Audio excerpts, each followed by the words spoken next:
Welcome to this week's edition of World Today, where we will be focusing on none other than the G20 Foreign Ministers meeting that took place here in New Delhi. While there were many areas that were covered by all the top leaders of the world, the big economies of the world, it is the Russia-Ukraine war that dominated all the conversations, whether it is in the room or on the sidelines. However, there were some important bilateral meetings also that took place, particularly the one between India and China. Here's a detailed report.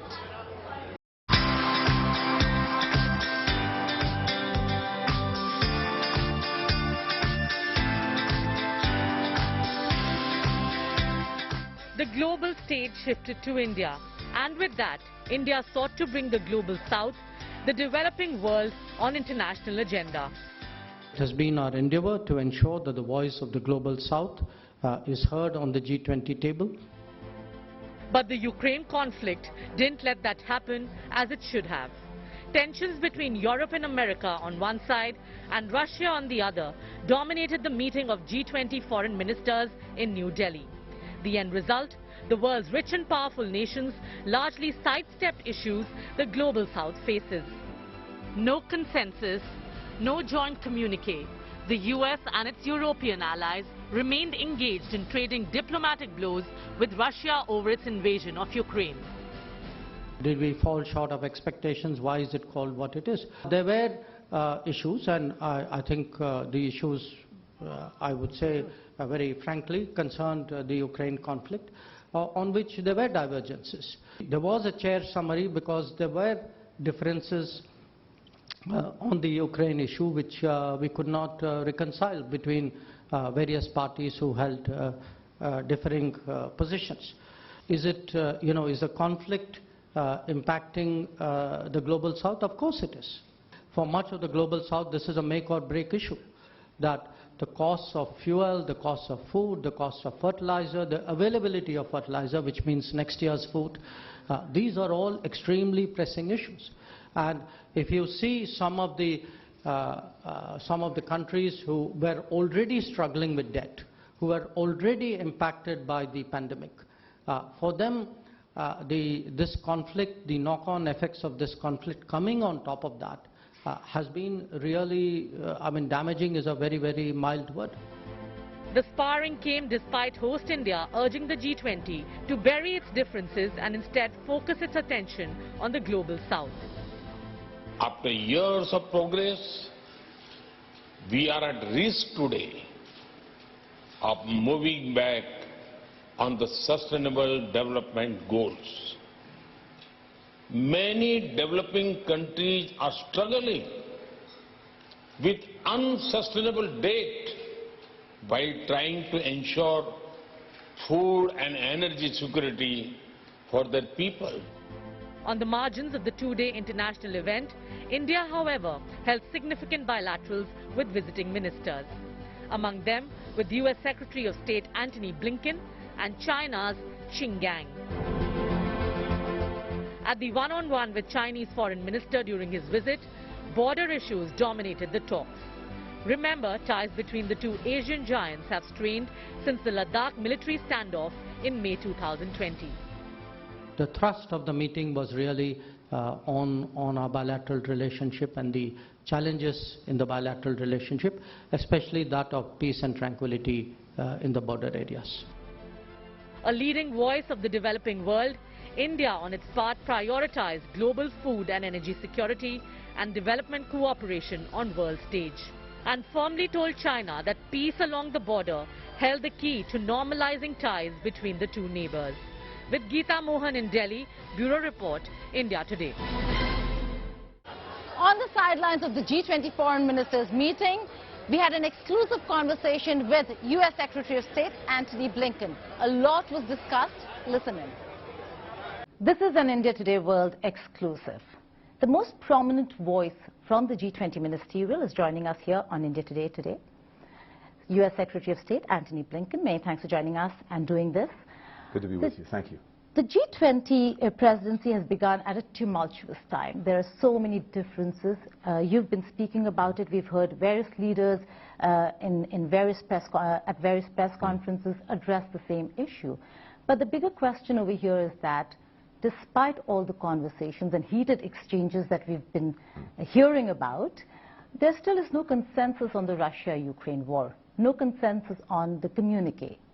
Now, in that, I'd like to know how and why has the West failed in isolating Russia? Why do I say that? Because Russia is still in the room, and in fact, you actually met the Russian Foreign Minister, Lavrov. So first, I think it's very clear in a variety of ways that Russia is isolated in terms of its aggression against Ukraine.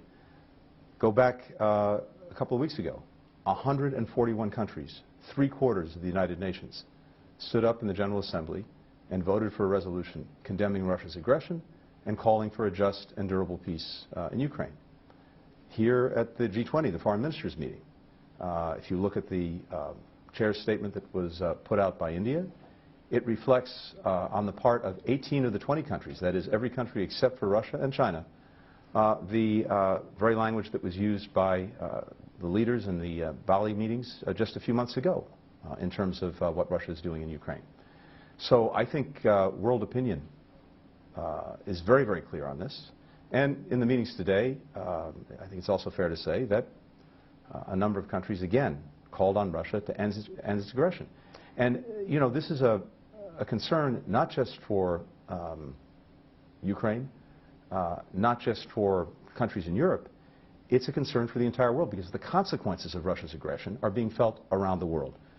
People are feeling it in terms of higher energy prices, higher food prices, and countries are feeling it in a different way because there's been an assault not just on Ukraine, but on the principles at the heart of the United Nations Charter, principles that are necessary for trying to keep the peace around the world, like one country can't simply go and try and take over another, erase its borders, erase its identity.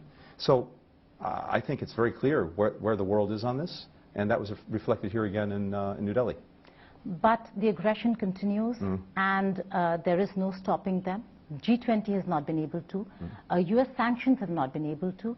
So when we talk about isolation, we're talking about absolute isolation of a country that is an aggressor. And that certainly doesn't seem to be the case here.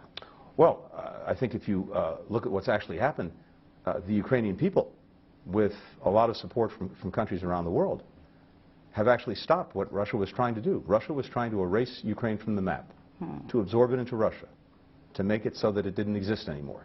That has failed, and it's failed because the Ukrainian people stood up and because so much of the world came to help Ukraine in defending itself. Since then, since that initial attempt to eliminate Ukraine as an independent country failed, Russia has been pushed back in Ukraine to the east and to the south. The Ukrainians have taken back more than 50% of the territory that Russia seized from it early on in the aggression. Unfortunately, tragically, Russia is persisting. It's true, it hasn't stopped. But as it's doing that, it is suffering tremendously. President Putin has inflicted terrible damage not only on Ukraine, but on his own country. Public accounts say that Russia has suffered 200,000 casualties, killed and wounded in Ukraine. And he keeps throwing bodies into this war, a war of his own making. More than 1 million Russians have left the country. Right. They tend to be the most educated and most sophisticated in building a modern economy. 1,000 companies from around the world have left Russia. They're not doing business there because the reputational cost of doing business has gotten to be too great. So all of those things, as well as the sanctions and export controls, are having an increasingly heavy weight on Russia. But ultimately, yes, the objective is to get it to stop the aggression and to restore Ukraine's full sovereignty. And that requires that we continue to support Ukraine and continue to exert pressure on Russia. And it will take time. But you're here in New Delhi, and concerns of New Delhi and India are a little different. We're talking about China here. Do you think, because of this war, the focus has shifted from China and Chinese aggression, whether it is against Taiwan, India, or for that matter, now we see Chinese spy balloons in American airspace? Is that a concern? How do you see America counter China?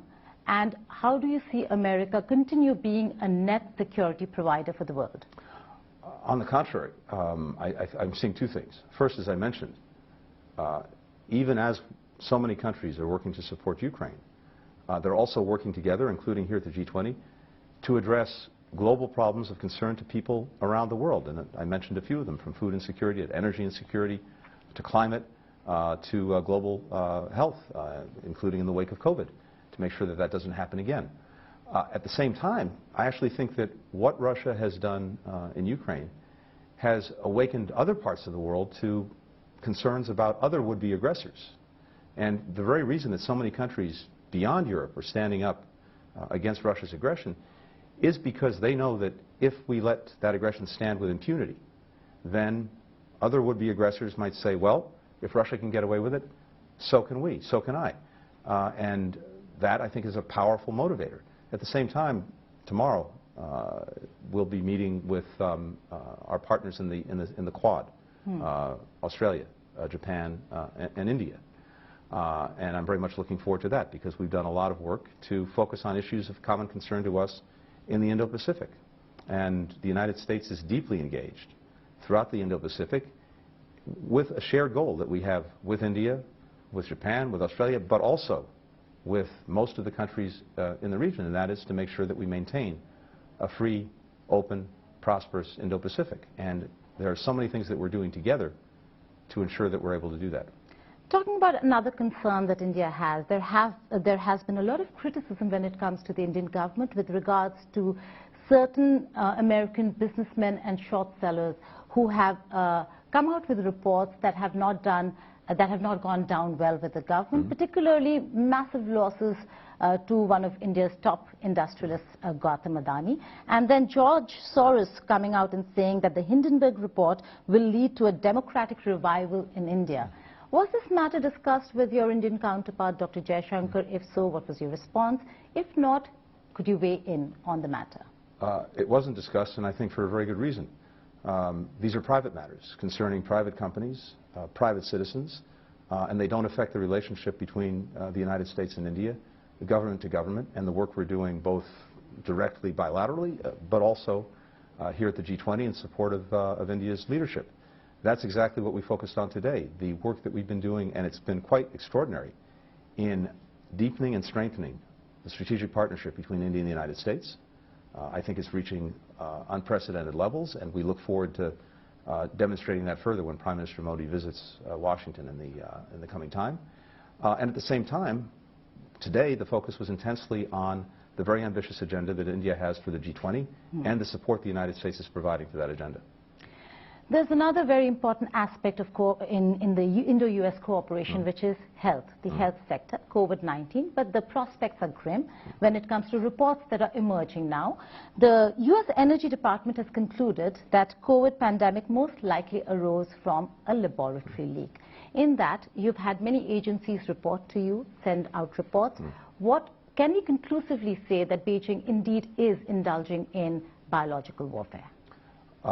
There are some very distinct things here that it's important to be clear on. First, President Biden was determined from day one to get to the bottom of the origins of COVID-19, why it happened, how it happened, in order to enable us to make sure, to the greatest extent possible, that it doesn't happen again. And in doing that, he asked all of our intelligence agencies to focus their resources and their attention on this question.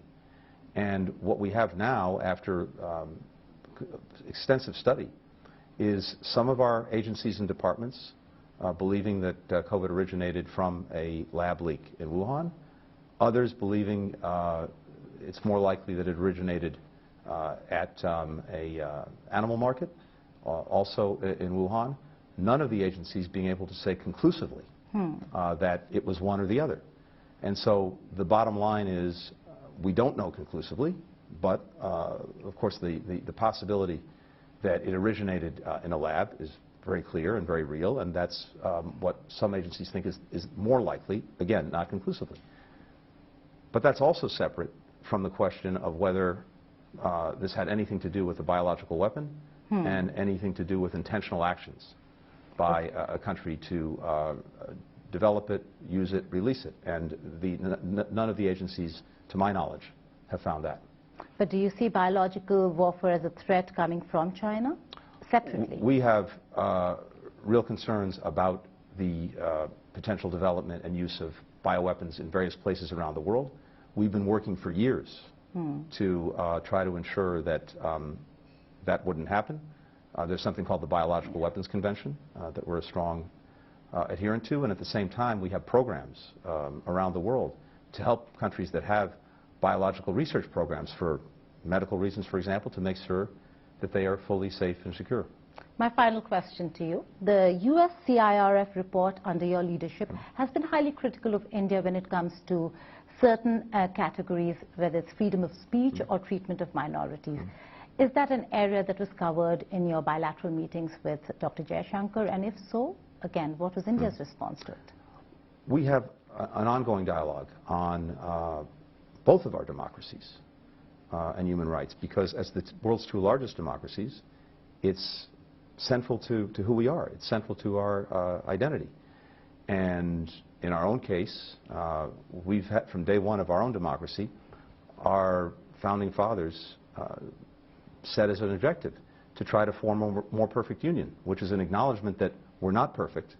We never will be, but it's in trying to do ever better on democracy, on human rights, that we make progress. And I think that's a shared commitment that both of us have. And when questions or issues come up, we discuss them directly, very openly, very freely. You know, I think we would hold each other to account when there are concerns. And that's, I think, typical of many of our conversations, and came up today as well. But the point is that we're engaging on these issues directly, as friends, as partners, and I believe and hope working to make sure that both of our societies continue to get stronger when it comes to our democracies and when it comes to human rights.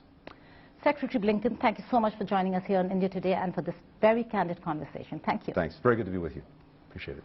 Now, there are lots more stories from across the world in World at a Glance. Take a look.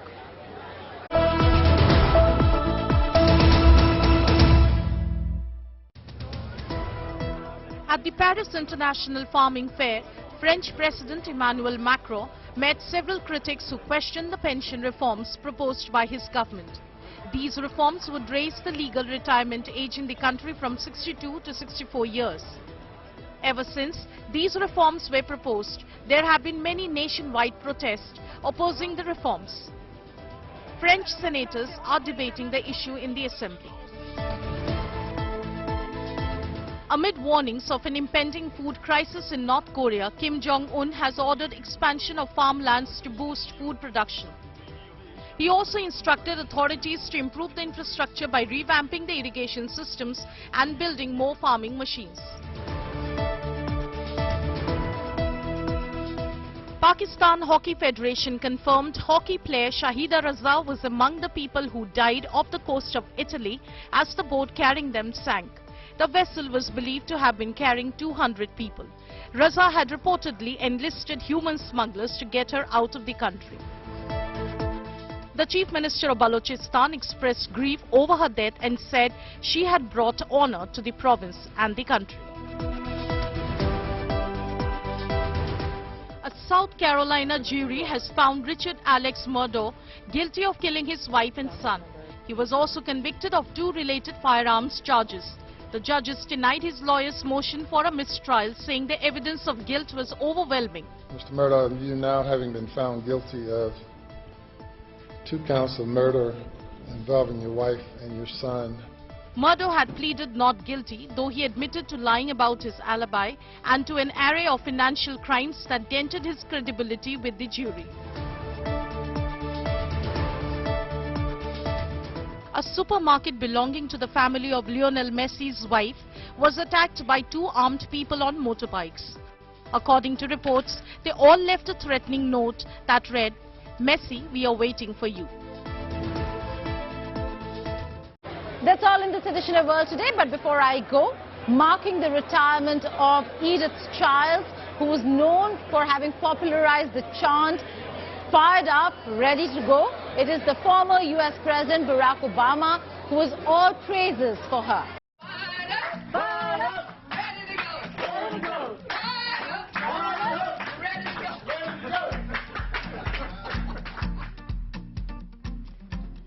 It's Edith Childs. How you doing? I'm doing good. How are you? And suddenly I hear in the background, fired up. And everybody acts like this is normal, and they all shout, fired up. And then after that, ready to go. And everybody says, ready to go. And I look back and I see this woman smiling who has been leading this chant. And it turns out her name is Edith Child. And that chant, eventually, we do in front of 100,000 people at huge rallies as the campaign went on. I don't know about you, but I'm fired up. Fired up! Ready to go! Edith, hit it! Fired up, Fired up! ready to go. Ready to go! Edith Child shows you what one voice can do. One voice can change a room. And if it can change a room, it can change a city. And if it can change a city, it can change a state. And if it can change a state, it can change a nation. And if it can change a nation, it can change the world.